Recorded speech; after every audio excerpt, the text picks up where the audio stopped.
சர்க்குருவே சரணம். வணக்கம். தேனிருந்து செல்வி பாலா. நீங்கள் ரொம்ப நாளாக சொன்னீங்க, என்னக்கா அண்ணன் மட்டும்தான் வீடியோவில் பேசுகிறாங்க, நீங்கள் பேசவே மாட்டீங்க அப்படின்னு சொன்னீங்க. அதனால் சேனலுக்கு வந்தாச்சு. எனக்கு தெரிஞ்சதை நான் சொல்கிறேன். நீங்கள் பௌர்ணமிக்கு அமாவாசைக்கு வர்றது கொஞ்சம் தவிர்த்துக்காங்க. ஏன்னா கூட்டமாக இருக்குன்னு சொல்லிட்டு நிறைய பேர் வந்து எங்கிட்ட சொல்கிறீங்க, அண்ணா கூட்டது உள்ளே போய் உட்கார முடியல, ஜீவசமாதி சாமி கும்பிட முடியல, வெளியே நிற்க முடியுது அப்படின்னு சொல்கிறீங்க. சங்கடப்படாதீங்க. வெளியே நின்னாலும் ஐயா சர்க்குரு ஐயா கரணை காட்டுவார். சர்க்குரு ஐயா அந்த இடத்த கணக்கம் பெற்று எல்லா பக்கம் நடந்துக்கிட்டே தான் இருக்கிறாரு. அதனால் நீங்கள் அப்படி சங்கடப்படுறவங்கன்னா மற்ற நாளுக்கு வந்து சாமி கும்பிடுங்க.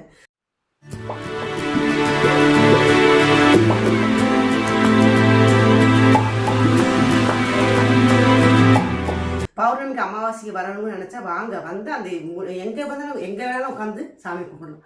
சர்க்குரே எங்கேயும் கருணை இருக்கும், எங்கேயும் சர்க்குரு பார்த்துட்டே தான் இருப்பார். உள்ளதே வந்து உட்காரணும்னு இல்லை. அதுவும் இல்லாமல் வயசானவங்க குழந்தை தூக்கிட்டு வர்றீங்க, அதனால் நீங்கள் கொஞ்சம் கூட்டம் இல்லாத சமயம் பார்த்து வந்துக்கங்க பௌர்ணமிக்கு அமாவாசைக்கு வராமல். இன்னொன்று, கொஞ்சம் முடிஞ்ச அளவு பாத்ரூம் போகிறவங்க வரவங்க சுத்தமாக வச்சுக்கோங்க. ரொம்ப அந்த அம்மா பாத்ரூம் க்ளீன் பண்ணுற அம்மா ரொம்ப சங்கடப்படுது. என்னப்பா சொல்லவே முடியல, நானும் இப்போ மனுஷி தானே, ரொம்ப அசிங்கமாக படுத்துகிறாங்க அப்படின்னு சொல்கிறாங்க. அவங்களும் கழுவிட்டு தான் இருக்காங்க. நாங்களும் பார்த்தோம். அன்றைக்கி பௌர்ணமி நைட்டு மட்டும் ஒரு 5 வாட்டி கழுவுனாங்க. நாங்கள் அங்கனே தான் இருந்தோம், பார்த்துட்டே தான் இருந்தோம். அதனால் போகிறவங்க கொஞ்சம் முடிஞ்ச அளவு பாத்ரூம் க்ளீனாக வச்சுக்கோங்க. அன்னதானம் சாப்பிட போகிறீங்க, அந்த முருங்கைக்காய் அந்த கத்திரிக்காய் எடுத்து அப்படியே கிளியே போட்டுறீங்க. அதை எடுத்து அந்த தட்டில் போட்டு வெளியே போடணும் யாரும் போட மாட்டீங்க. வீட்டில் அப்படி விட்டு வந்துடுவீங்களா? அதையே எங்கள் வீட்டுக்காரர் அதை எடுத்து கீழே குனிஞ்சு அந்த கலாசி டம்ளரு அந்த முருங்கைக்காய் இதில் எடுத்து போட்டு வந்து குப்பையில் போடுறோம். அதை போட்டுதான் வர்றோம். போகிறவங்க கொஞ்சம் சர்க்குரு கோயிலுக்கு போகிறோம், எப்பயும் ஐயாவுக்கு சர்க்குரு ஐயாவுக்கு சுத்தமாக இருக்கணும் சாமி அப்படின்னு சொல்லுவார். அதனால் முடிஞ்ச அளவு நாங்கள் சுத்தமாக வச்சுக்கிருப்போம். அது இல்லாமல் அன்னதானத்துக்கு கொடுக்குறவங்க, சாப்பாடுக்கு செய்கிறவங்களாவது ரொம்ப சந்தோஷம். வந்து அரிசி தூக்கி கொடுக்குறீங்க, எங்களால் முடிஞ்சளவுக்கு செய்கிறீங்க அப்படின்னு சொல்கிறீங்க என்கிட்ட. அது ரொம்ப சந்தோஷமாக இருக்குது. கோயிலுக்கு சர்க்குரு கோயிலுக்கு போனால் போதும், போய் தேவையில்லாமல் என்னென்ன பேச்சு வீட்டுக்கு பேசுகிற பூரா பேசுகிறீங்க. அதெல்லாம் அது தேவையே இல்லை. ஒரு சர்க்குரு கோயிலுக்கு வந்தால் எங்கள் கஷ்டம் போகணும், எங்களுக்கு நல்லது நடக்கணும் அப்படின்னு வந்து சாமி கும்பிட்டு போகணும். தேவையில்லாம் பேசி நாங்கள் கால் கொடுத்து கேட்டே இருக்கிறோம். நாங்களும் எங்கள் வீட்டுக்காரும் அவங்க பேசுகிறது சுற்றி பேசுகிறத கேட்டுகிட்டே இருக்கிறோம். அதுவும் இல்லாமல் நிறைய பேர் வந்து எங்கள் வீடியோவை பார்த்துட்டு இந்த கோயிலுக்கு வந்தோம்னா அப்படின்னு சொல்லிட்டு வந்து எங்கள் வீட்டுக்கார கையை பிடிச்சிக்கிட்டு, அண்ணா எனக்கு இது நடக்குது, இது இப்படி கஷ்டமாக இருக்குதுன்னு சொல்லிட்டு அழுகுறீங்க. ஆனால் நீங்கள் சொல்கிறது போல் நானும் எங்கள் வீட்டுக்காரர் சாமியோட ஐயாவோட பாதத்தில் வச்சு நாங்கள் சாமி கும்பிட்றோம். ஆனால் அது நடக்குதுன்னு சொல்லிட்டு நீங்கள் திருப்பியும் சொல்கிறீங்க. திருப்பி அமாவாசைக்கு வந்தால், அண்ணா இன்னைக்கு உங்ககிட்ட சொல்லிட்டு போனேன், ஒரு வாரத்தில் நடந்துருச்சுண்ணே, ரொம்ப சந்தோஷம்ண்ணா அப்படின்னு சொல்கிறீங்க. அது ரொம்ப சந்தோஷம். எல்லாம் சர்க்குருக்கு இதே செய்கிறோம். கோயிலுக்கு வரவங்க வந்து வீட்டில் இருக்க சண்டையை பூரா கோயிலுக்கு வந்து பேசுகிறீங்க. வீட்டுக்காரை பற்றி பொண்டாட்டி பேசுகிறது, பொண்டாட்டி பற்றி வீட்டுக்காரர் பேசுகிறது, இப்படி தான் பேசி நாங்கள் கேட்டுதே உட்காந்துருப்போம். நாங்கள் தூங்குற இடத்துல பார்த்தா ஊரா சுற்றி ஆளாக இருப்பாங்க, பேசிட்டே இருப்பாங்க. நாங்களே சொல்லிக்கிடுவோம், நானும் எங்கள் வீட்டுக்காரர். இவங்க கோயிலுக்கு தான் வந்தாங்களா, எதுக்கு வந்தாங்க? கோயிலில் வந்து ஒரு மனசாக சாமி கும்பிட மாட்டாங்க, பேசிக்கிட்டே தேவையில்லாம் பேசிட்டு இருக்காங்க. இந்த சர்க்குரை பற்றி என்ன தெரியும்? அந்த சித்தரை கோயிலுக்கு வந்தால் அமைதியாக இருக்கணும், அமைதியாக சாமி கும்பிடணும். அதனால் அப்படி யாரும் நினைக்கவே மாட்டாங்க. நாங்கள் சொன்னால் அவங்க என்ன இவங்க இப்படி பேசுகிறாங்க அப்படின்னு நினைக்கிறாங்க. ஆனால் நான் சர்க்குருக்கிட்ட சொல்கிறது அவங்க சேர்ந்து சொல்லுவோம், ஐயா சர்க்குரு ஐயா தெரியாமல் இவங்க பேசினாலும் மன்னிச்சுக்காங்க அப்படின்னு நாங்கள் சொல்லிக்கிடுவோம். ஆனால் அதை யாரும் கடைப்பிடிக்க மாட்டாங்க.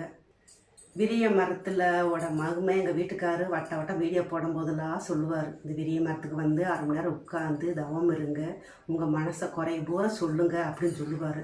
ஆனால் நிறைய பேர் அதையும் இப்போ லைன் கட்டி போகிறாங்க விரிய மரத்துக்கு. பார்க்கவே எனக்கு சந்தோஷமாக இருக்குது. நஷ்டமாக எங்கள் வீட்டுக்காரர் அந்த விரிய மரத்தை போய் உட்காந்து பேசின ஐயா கூட பேசுன மாதிரியே இருக்கும். சர்க்குரையா பார்த்துட்டே தான் இருப்பார். எங்கள் அது லைன் கட்டி வரிசையாக போய் நிற்க பார்க்கும்போது அவ்வளோ ஒரு அழகாக இருக்குது, சந்தோஷமாக இருக்குது. எனக்கு போய் 1/2 மணி நேரம் உட்காருங்க, இல்லை 1/2 மணி நேரம் கூட்டம் ரொம்ப இருக்குனால ஒரு 10 நிமிஷம் உட்காந்து கூட நீங்கள் மனசார ஐயா கிட்ட கும்பிடுங்க, பேசுங்க. ஐயா எனக்கு இந்த பிரச்சனையா, எனக்கு இந்த கஷ்டமாக இருக்கு ஐயா, தீர்த்து கொடுங்க அப்படி கும்பிடுங்க. ஆனால் ஒரு வாட்டி வந்தால் 2 வாட்டி வந்தால் எனக்கு சரியாக இருந்துட்டு அதையும் நீங்கள் கிட்ட ஃபோன் பண்ணி கேட்குறீங்க. கருமன்னு சொல்கிறது நிறைய இருக்கும், எவ்வளோ கருமம் இருக்கும். அதனால் அதை வச்சுதே எங்கள் கருமம் தீர்றது.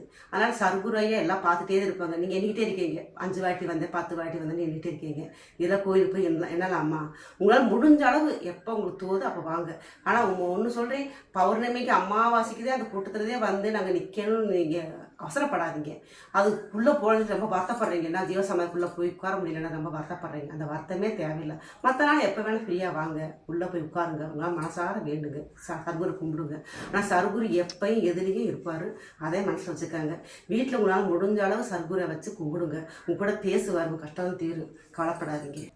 சர்க்குரை பற்றி இன்னும் சில பேர்கள் வந்து நம்பிக்கை இல்லாமல் வராங்க. ஒருத்தர் சில பேர் என்ன சொல்கிறாங்க, வெளிநாட்டிலேருந்து வந்து வெளிநாட்டில் எனக்கு பட்டாம்பூச்சி வந்துச்சு, வெட்டுக்குழியே வந்துச்சுன்னா எங்கள் கூடயே வந்து ஐயா அப்படியே வீட்டுக்குள்ளே உலாத்திட்டே இருக்காரு, அந்த இடத்துல வர்றதுக்கு வாய்ப்பே கிடையலன்னு சொல்லிட்டு அதுவும் சொல்கிறாங்க. அவங்கள வந்து எங்களை பார்த்து பேசிட்டு போகிறாங்க. சில பேர் என்ன சொல்கிறாங்க, நாங்கள் டெலிவரிக்கு ஹாஸ்பிட்டலில் அட்மிட் பண்ணுறோம், சர்க்குரையே உள்ள ரூம்குள்ளே வந்து எங்கள் வகுத்தை தொட்டே பார்த்து கவலைப்படாதப்பா நான் இருக்கிறேன், ஏன் கவலைப்படுற சாமி அப்படின்னு சொல்லிட்டு போகிறோம். அதே என்கிட்ட சொல்லும் போது எனக்கே நான் சர்க்குரை விடாமல் கும்பிட்டுருக்கிறேன், நானே ஆச்சரியப்படுவேன். ஏன்னா சர்க்குரு இப்படிலாம் போய் பேசுவாரா, இப்படிலாம் சொல்லுவாரா, ரொம்ப சந்தோஷமாக இருக்குது.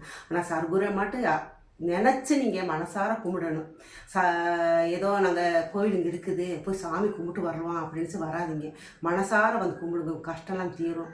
சர்க்குரு முழு நம்பிக்கையை வைக்கணும். பிள்ளைங்க படிக்க மாட்டுதுன்னா, சொல்கிற பேச்சு கேட்க மாட்டுறாங்க, கடன் பிரச்சனை ரொம்ப இருக்குண்ணா அப்படின்னு சொல்கிறீங்க, அதில் சர்க்குரு தீர்த்து வைக்கணும்னு சொல்கிறாங்க. அதை தீர்த்து வைப்பாங்கன்னா நம்பிக்கையோட கும்பிடுங்க.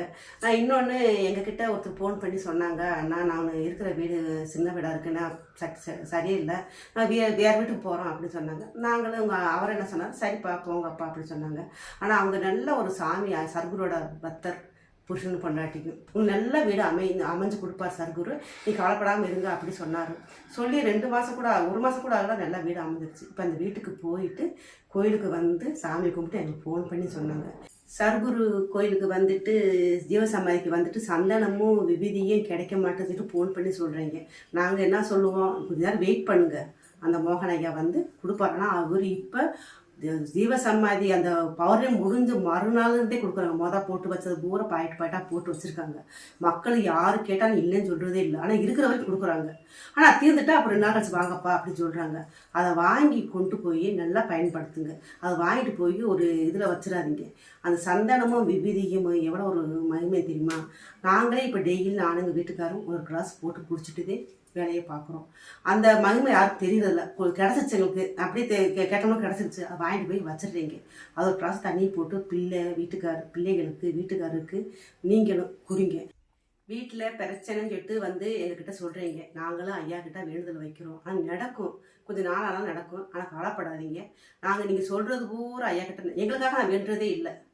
நீங்கள் மக்கள் என்கிட்ட சொல்கிறீங்களா, அதை பூரா ஐயா கிட்ட சொல்லி ஒப்பிக்குவோம். இது நடக்கணும் அது நடக்கணும்னு சொல்கிறோம். ஆனால் நடக்கும். ஆனால் கவலைப்படாமல் இருங்க. மீண்டும் அடுத்த பதிவில் உங்கள் செல்வி தேனி பாலா. வணக்கம். குருவே உன் துணையன்றி வேறு துணை எனக்கேது, வேறு துணை எனக்கேது.